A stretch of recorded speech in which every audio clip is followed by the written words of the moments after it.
Shalom Bapak Ibu Saudara yang terkasih dalam Tuhan kita, Yesus Kristus. Seri pengajaran hari ini, Rabu 20 Januari 2021, berjudul Percaya dalam nama Yesus. Ada dua hal yang harus diperhatikan orang Kristen agar memperoleh kuasa menjadi anak-anak Allah. Yang pertama, orang harus menerima Yesus. Ini sudah saya jelaskan. Yang kedua, percaya dalam namanya. Coba kita baca sekali lagi apa yang tertulis dalam Yohanes 1 ayat 12. Demikian bunyi firman Tuhan. Tetapi semua orang yang menerimanya diberinya kuasa supaya menjadi anak-anak Allah, yaitu mereka yang percaya dalam namanya. Perhatikan, dikatakan menjadi anak-anak Allah, yaitu mereka yang percaya dalam namanya.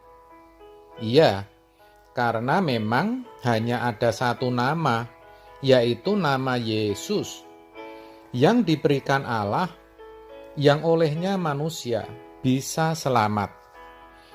Selamat di sini sama artinya bisa berkeadaan sebagai anak-anak Allah yang sah atau huios.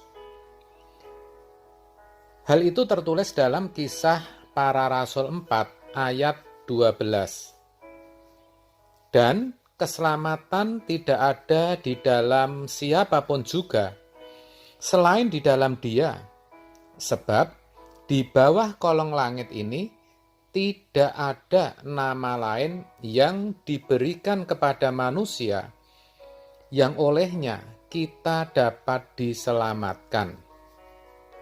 Jadi, satu-satunya nama yang memiliki kuasa menjadikan orang Kristen benar-benar anak Allah adalah nama Yesus. Percaya dalam namanya itu berarti mempercayai pribadinya.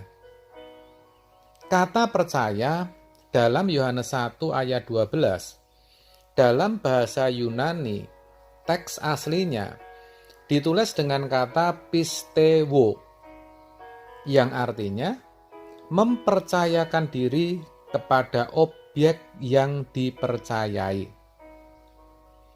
Dalam hal ini, berarti orang yang percaya kepada Yesus harus mempercayakan diri kepada Yesus.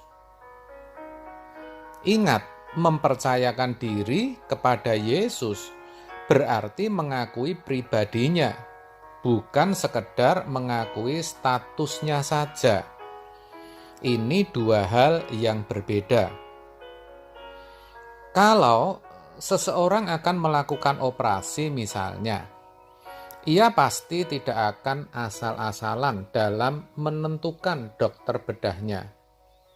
Pasti ia sudah tanya sana-sini, bahkan mengikuti rekam jejak dokter yang dipilihnya. Sudah tua atau masih muda? Sabar atau tidak? Teliti atau tidak? Siapa saja yang pernah ditangani? Berhasil atau gagal? Praktek di rumah sakit mana? Dan sebagainya. Sehingga ia benar-benar mengenal pribadi dokter yang akan melakukan operasi atas dirinya, bukan sekedar percaya gelar yang disandangnya. Itu maksudnya. Gampangnya, mengenal status itu sama hanya tahu akan gelarnya saja. Hal yang sama ketika orang Kristen beriman atau percaya kepada Yesus. Ia harus mempercayakan seluruh hidupnya kepada Dia. Itu artinya orang percaya tidak boleh hanya sekedar tahu bahwa Yesus adalah satu-satunya juru selamat dan menyetujui hal itu dalam pikirannya. Kalau demikian, berarti ia baru mempercayai statusnya. Yang namanya mempercayakan diri atau beriman, itu ketika orang benar-benar mengenal dengan baik pribadi yang dipercayai. Dalam konteks ini adalah pribadi Yesus. Orang harus tahu apa maksud dan tujuan kedatangan Yesus ke dalam dunia ini. Orang harus menyadari bahwa dirinya orang berdosa dan dengan kekuatannya sendiri tidak berdaya untuk menghapus dosanya. Juga menghayati betul bahwa Yesus datang untuk mengangkut dosa manusia. Baru orang bisa dikatakan mempercayakan diri.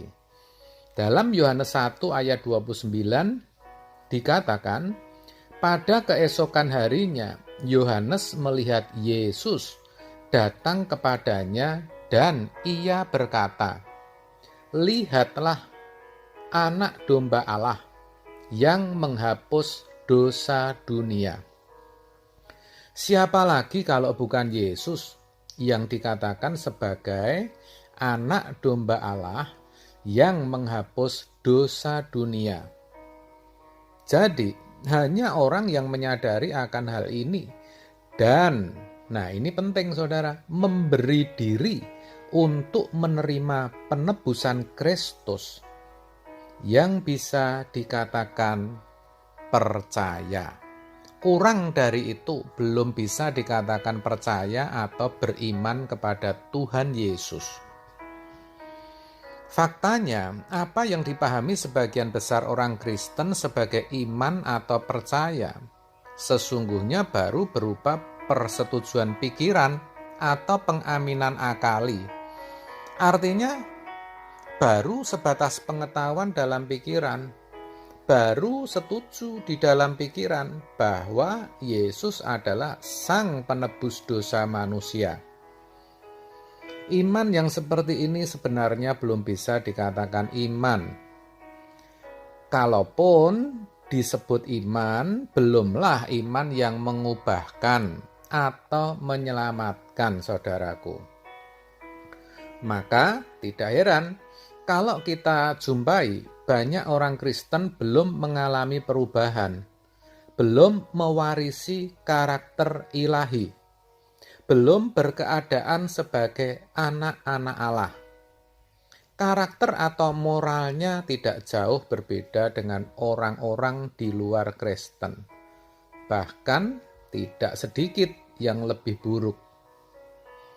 Bisa jadi saudara, karena sesungguhnya hidupnya masih belum dipercayakan kepada Tuhan Yesus, melainkan lebih kepada uang, kekayaan, relasi, karir, jabatan, pangkat, dan hal-hal lahiriah lainnya. Mereka pikir kalau punya uang banyak, kaya, ada relasi pejabat, mereka akan memperoleh perlindungan, keamanan, keberuntungan, dan keselamatan. Ini salah saudara dan tragis. Mereka lupa kalau semua itu suatu saat nanti tidak akan berarti lagi dan tidak bisa menolong mereka. Oleh sebab itu, mari saudara, saya ajak kita ubah pola pikir kita tentang pengertian percaya atau iman. Jangan lagi mudah berkata, "Aku percaya," sebelum saudara benar-benar mempercayakan diri saudara. Sebelum saudara melakukan action atau tindakan. Karena pada dasarnya yang namanya percaya, apalagi percaya kepada Tuhan Yesus, harus tampak jelas dalam setiap tutur kata, perbuatan, dan tindakan kita sehari-hari. Dengan kalimat lain, tindakan atau perbuatan itu merupakan bukti iman. Itulah kenapa Yakobus menuliskan dalam suratnya di Yakobus 2 ayat 26. Sebab seperti tubuh tanpa roh adalah mati, demikian jugalah iman tanpa perbuatan-perbuatan adalah mati. Amin.